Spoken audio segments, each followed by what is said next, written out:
बाबा विश्वनाथ की नगरी बनारस से आपका स्वागत है study with team Banaras channel पर।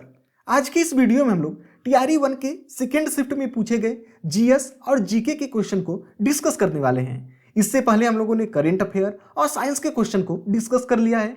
अगर आपने उन वीडियो को नहीं देखा है तो उसका लिंक आपको नीचे कमेंट सेक्शन में मिल जाएगा, वहां से जा करके उस वीडियो को आप जरूर देख लीजिएगा। अब चलिए हम लोग अपने क्वेश्चन पे चलते हैं। तो यहाँ पर पूछा है कि कौटिल्य किस स्थान में राजनीति विज्ञान और अर्थशास्त्र के प्राध्यापक थे। तो इसका सही उत्तर है तक्षशिला यूनिवर्सिटी। कौटिल्य या इन्हें हम लोग चाणक्य पंडित के भी नाम से जानते हैं, ये प्रोफेसर कहाँ पर थे तो तक्षशिला यूनिवर्सिटी में थे। आज के समय में वर्तमान समय में तक्षशिला यूनिवर्सिटी कहाँ है तो पाकिस्तान में है। और देखिए यहाँ पर दिया है नालंदा यूनिवर्सिटी। तो इसके बारे में थोड़ा सा मैं आपको और जानकारी दे दूं, जिससे कि आपका जो टीआरई 3 या 4 होने वाला है, अगर इससे रिलेटेड और क्वेश्चन पूछे तो आप आसानी से हल कर पाएंगे। तो नालंदा यूनिवर्सिटी कहाँ पर है तो बिहार में स्थित है। और इसे बनवाया किसने था तो गुप्त वंश के शासक कुमार गुप्त ने बनवाया था। ठीक है। और अगर आपसे पूछे कि अर्थशास्त्र जो किताब है, बहुत ही फेमस किताब है, उसके लेखक कौन है तो यही चाणक्य पंडित या फिर कौटिल्य हैं। अब चलिए नेक्स्ट क्वेश्चन देख लेते हैं। तो यहाँ पर पूछा है कि बिहार में 1781 के विद्रोह के बारे में निम्नलिखित में से कौन सा सही है। पहला ऑप्शन दिया है कि यह जमींदारों द्वारा किया गया विद्रोह था, यह किसानों द्वारा किया गया विद्रोह था, अंग्रेज बिना किसी परेशानी के विद्रोह को कुचलने में सफल हो गए थे। तो पहला वाला ऑप्शन और सी वाला ऑप्शन कहने का मतलब है कि जो 1781 का विद्रोह हुआ था वह किसने किया था तो जमींदारों ने किया था, किसानों ने नहीं किया था। और इससे क्या हुआ था, अंग्रेज बहुत ही आसानी से इस विद्रोह को कुचलने में सफल हुए थे। इसलिए देखिए ए और सी हो गया, मतलब एक से अधिक ऑप्शन, तो डी वाला ऑप्शन इसका सही हो जाएगा। अब चलिए नेक्स्ट क्वेश्चन पे चलते हैं। तो यहाँ पर पूछा है कि निम्नलिखित में कौन सा शीत कटिबंध में आता है। तो इस क्वेश्चन को सॉल्व करने से पहले मैं आपको एक कॉन्सेप्ट बता देता हूँ, जिससे कि आप बहुत ही आसानी से इस तरीके का कोई भी क्वेश्चन आपके एग्जाम में आएगा उसे आसानी से सॉल्व कर पाएंगे। तो देखिए हमारा मान लेते हैं ग्लोब है, इस पर जो 0 डिग्री होता है सबसे बीच में, उसे हम लोग भूमध्य रेखा कहते हैं। फिर उसके ऊपर 23.5 डिग्री अक्षांश जो होता है नॉर्थ में, उसे हम लोग कर्क रेखा कहते हैं। और अगर यहीं पर 23.5 डिग्री अगर हम लोग दक्षिण में आ जाए तो उसे हम लोग मकर रेखा कहते हैं। उसके ऊपर क्या होता है 66.5 डिग्री नॉर्थ और 66.5 डिग्री साउथ। ठीक है। अब बीच में यहाँ पर मान लेते कलर में चेंज करके यहाँ पर एक सूर्य बना देता हूँ। अब देखिए सूर्य क्या होता है, सूर्य की जो किरणें होती हैं कर्क रेखा और मकर रेखा वाला जो जोन है, ये वाला 0 डिग्री से लेकर के नॉर्थ में 23.5 डिग्री और 0 डिग्री से लेकर साउथ में 23.5 डिग्री वाला। तो यहाँ पर क्या होता है सूर्य की किरणें बहुत ज़्यादा पड़ती है और दिन में एक न एक बार सूर्य जो है एकदम ठीक दोपहर में आपके सर के ऊपर होता है। इसलिए ये वाला क्षेत्र जो होता है जोन, कटिबंध मतलब होता है जोन, तो 23.5 डिग्री नॉर्थ से लेकर के 23.5 डिग्री साउथ वाला जो जोन है ये क्या होता है रेड जोन, मतलब यहाँ पर बहुत ज़्यादा गर्मी पड़ती है। तो इसे हम लोग उष्ण मतलब होता है गर्मी, तो उष्ण कटिबंध कहते हैं। अब देखिए सूर्य जैसे जैसे ऊपर जाएंगे आप वैसे उसे तिरछा पड़ेगा। तो जो 23.5 डिग्री से लेकर के, यहाँ पर भी कलर चेंज कर दे रहा हूँ, तो जो 23.5 डिग्री से लेकर के 66.5 डिग्री वाला है, यहाँ पर क्या होगा थोड़ा सा गर्मी रहेगा, थोड़ा थोड़ा ठंडा भी रहेगा। इसी तरीके से नीचे भी 23.5 डिग्री से लेकर के 66.5 डिग्री वाला जो जोन है ये क्या होता है शीतोष्ण, शीत प्लस उष्ण, मतलब शीत मतलब ठंडा हो गया, उष्ण मतलब गर्म हो गया। तो जहाँ पर शीत भी रहे उष्ण भी रहे तो क्या हो गया वो वाला जो शीतोष्ण कटिबंध कहलाता है। तो ये क्या होता है 23.5 डिग्री नॉर्थ में और साउथ में भी 23.5 डिग्री साउथ से लेकर के 66.5 डिग्री तक, तो ये वाला जोन क्या हो गया शीतोष्ण कटिबंध। अब देखिए जैसे और ऊपर चले गए 66.5 डिग्री से जब आप ऊपर चले जाएंगे तो यहाँ पर क्या है सूर्य की किरणें तिरछे होकर ऊपर निकल जाती है। तो इससे क्या होता है यहाँ पर बहुत ज़्यादा ठंडी पड़ती है। ठीक है। नीचे वाले में भी 66.5 डिग्री से नीचे जो है 66.5 डिग्री, अगर नॉर्थ में आप देखेंगे तो 66.5 डिग्री से ऊपर, यहाँ पर 66.5 डिग्री से जो नीचे अंटार्कटिका वाला क्षेत्र है, यहाँ तक क्या होता है सूर्य की किरणें पहुँच ही नहीं पाती हैं, इसलिए यहाँ पर बर्फ जमा रहता है। इसलिए इस क्षेत्र को हम लोग क्या कहते हैं तो इसे शीत कटिबंध कहते हैं। ठीक है। यही आपसे देखिए क्वेश्चन में पूछा था, शीत कटिबंध मतलब जहां पर बहुत ज्यादा ठंडी पड़े, तो क्या होगा 66.5 डिग्री से ऊपर वाला क्षेत्र। तो देखिए पहला वाला ऑप्शन यहाँ पर क्या दिया था 66.5 डिग्री उत्तरी अक्षांश और उत्तरी ध्रुव, ऊपर क्या है उत्तरी ध्रुव और 66.5 डिग्री अक्षांश से ऊपर चला गया, तो यहाँ सूर्य की किरणें पड़ नहीं रही है तो यहाँ पर ठंडी होगा।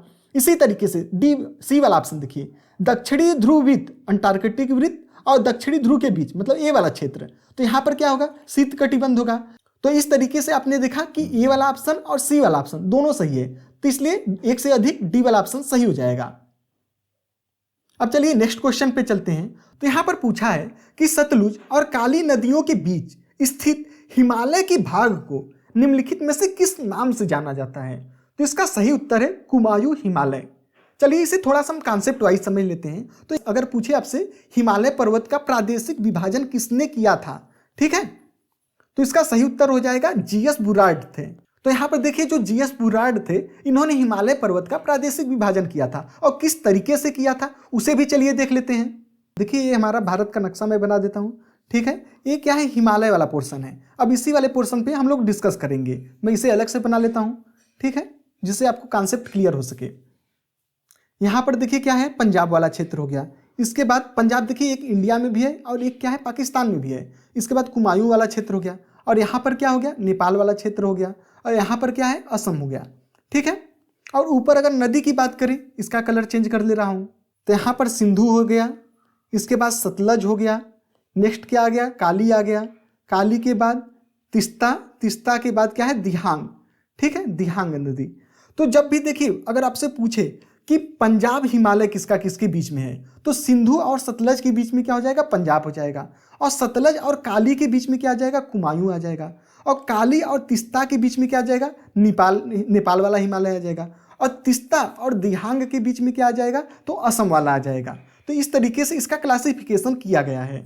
अब चलिए नेक्स्ट क्वेश्चन देख लेते हैं। तो यहाँ पर पूछा है कि निम्नलिखित में से कौन सा कथन सही है। पहला दिया है कि 2011 की जनगणना के अनुसार सिक्किम की जनसंख्या 6 लाख थी, तो यह बात सही है। दूसरा दिया है कि क्षेत्रफल की दृष्टि से उत्तर प्रदेश भारत का सबसे बड़ा राज्य है, तो यह गलत है। क्षेत्रफल की दृष्टि से सबसे बड़ा राज्य राजस्थान है। और सी क्या दिया है, तो सी दिया है कि भारत का क्षेत्रफल विश्व के क्षेत्रफल का 2.6% है। तो 2.6 नहीं बल्कि 2.4% है। तो सिर्फ ए वाला ऑप्शन यहाँ पर सही हो गया। अब चलिए नेक्स्ट क्वेश्चन देखते हैं। तो यहाँ पर पूछा है कि भारत में 1952 की राष्ट्रीय वन नीति में उल्लिखित देश के कुल भौगोलिक क्षेत्र में वन क्षेत्र का वांछित प्रतिशत कितना होना चाहिए।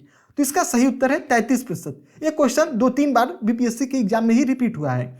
कई बार आपसे पूछ भी लेता है कि राष्ट्रीय वन नीति कब आया था, तो 1952 में आया था। और अगर आपसे पूछा कि भौगोलिक क्षेत्र में जो जमीन है उस पर कितना प्रतिशत, कम से कम तो वन होना ही चाहिए, तो 33%, ठीक है। अब चलिए नेक्स्ट क्वेश्चन देखते हैं। तो यहाँ पर पूछा है कि निम्नलिखित में कौन सा स्थानांतरित कृषि का स्थानीय नाम है। बेवर, दहिया, पोड़ू, एक से अधिक या इनमें से कोई नहीं। तो इसका सही उत्तर हो जाएगा एक से अधिक। बेवर, दहिया और पोड़ू तीनों क्या है, स्थानांतरित कृषि का नाम है। स्थानांतरित कृषि होता क्या है, तो जैसे इस कृषि में क्या होता है, जैसे जंगल है तो जंगल में पेड़ को काटेंगे और जो घास फूस रहता है उसको जला देंगे और खेती करेंगे। कुछ दिन बाद फिर इस जगह को भी छोड़ करके किसी दूसरी जगह जाएंगे, वहाँ पर भी जो पेड़ पौधे रहेंगे उसे काटेंगे और घास फूस को जला देंगे, वहाँ पर खेती करेंगे। कुछ दिन बाद इस स्थान को भी छोड़ करके आगे बढ़ जाएंगे। इसलिए इसे स्थानांतरित कृषि, स्लेश एंड बर्न, अलग अलग झूम खेती, अलग अलग नामों से जाना जाता है। और देखिए टीआरई 2 में एक क्वेश्चन पूछा था जिसमें बहुत सारे लोगों को कंफ्यूजन है कि उड़ीसा में जो स्थानांतरित कृषि है उसे किस नाम से जाना जाता है। तो इसका हमने उत्तर बताया था, पोड़ू नाम से जाना जाता है। और देखिए जो आपका बीपीएससी ने ऑफिशियल आंसर की जारी किया था उसमें भी पोड़ू ही बताया था, मतलब ऑप्शन नंबर ए उस वाले पेपर में था। लेकिन बहुत सारे लोगों ने वहाँ पर कमेंट किया कि नहीं सर ऑप्शन नंबर ई होगा। तो देखिए एक बार राजस्थान पीसीएस का भी एग्जाम हुआ था, उसमें भी पूछा था निशान लगाने के लिए, कॉलम मिलाने के लिए, तो वहाँ पर भी दिया था पोड़ू और उसको मिलाया था उड़ीसा से। तो इसमें कोई कंफ्यूजन नहीं है। और यहाँ पर देखिए जो बेवर है वो कहाँ पर बोला जाता है, तो मध्य प्रदेश में जो स्थानांतरित कृषि होता है उसे बेवर नाम से बोला जाता है। और जो देखिए पोड़ू है यह उड़ीसा में भी इसे बोला जाता है और आंध्र प्रदेश में भी स्थानांतरित कृषि होती है उसे हम लोग पोड़ू ही बोलते हैं। तो इसमें कोई कंफ्यूजन वाली बात नहीं है। अब चलिए नेक्स्ट क्वेश्चन पे चलते हैं। यहाँ पर पूछा है कि अमेजन बेसिन में एक बड़े मकान को क्या नाम दिया जाता है जिसकी छत की तिरछी खड़ी ढाल होती है। तो इसका सही उत्तर है मलोका, ठीक है। और जो अमेजन बेसिन के लोग वहाँ का जो मुख्य भोजन है वो क्या है, कसावा या फिर मैनियोक। और कसावा आपने पढ़ा होगा जब सीटेट का एग्जाम दिया होगा तो टैपियोका एक नाम सुना होगा, केरल के लोग खाते थे। तो कसावा या टैपियोका दोनों एक ही है, ठीक है। अब चलिए नेक्स्ट क्वेश्चन पे चलते हैं। तो यहाँ पर पूछा है ऐतिहासिक दक्षिणापथ नामक क्षेत्र का विस्तार है। तो पहला वाला ऑप्शन दिया है विंध्याचल पर्वत श्रेणी से कृष्णा नदी के मध्य, बी दिया है विंध्याचल पर्वत श्रेणी से कावेरी नदी के मध्य, सी दिया है सतपुड़ा पर्वत श्रेणी से नीलगिरी के मध्य। तो ए वाला ऑप्शन और सी वाला ऑप्शन सही है, इसलिए एक से अधिक इसमें हो जाएगा। और देखिए यहाँ पर जो भी आपको ऑप्शन बताए जाते हैं बिल्कुल ऑथेंटिक बताए जाते हैं, जो आपके ऑफिशियल आंसर की में दिया है तो आप इस पर विश्वास कर सकते हैं। अब चलिए नेक्स्ट क्वेश्चन पे चलते हैं कि अरब सागर और बंगाल की खाड़ी के अपवाह तंत्र के बीच मुख्य जल विभाजक है। तो इसका सही उत्तर है दिल्ली रिज, अरावली पर्वत श्रेणी, सह्याद्री और अमरकंटक की पहाड़ियां। अब चलिए नेक्स्ट क्वेश्चन पे चलते हैं।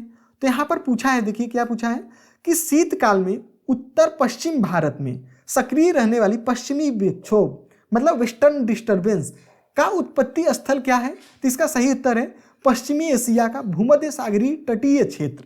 देखिए पश्चिमी विक्षोभ होता क्या है, तो आपने कई बार देखा होगा कि बिना मौसम का बारिश हो जाता है, जैसे मानसूनी बारिश, जब मानसून आता है तब बारिश हो तो ठीक है, लेकिन सर्दियों में भी कई बार आप देखेंगे बारिश हो जाता है, तो उसके पीछे का रीजन यही है पश्चिमी विक्षोभ के कारण। अब चलिए नेक्स्ट क्वेश्चन चलते हैं। तो यहाँ पर पूछा है कि जीटी त्रिवार्था के अनुसार भारत में एम प्रकार की जलवायु का क्षेत्र है। तो इसका सही उत्तर है पश्चिमी घाट।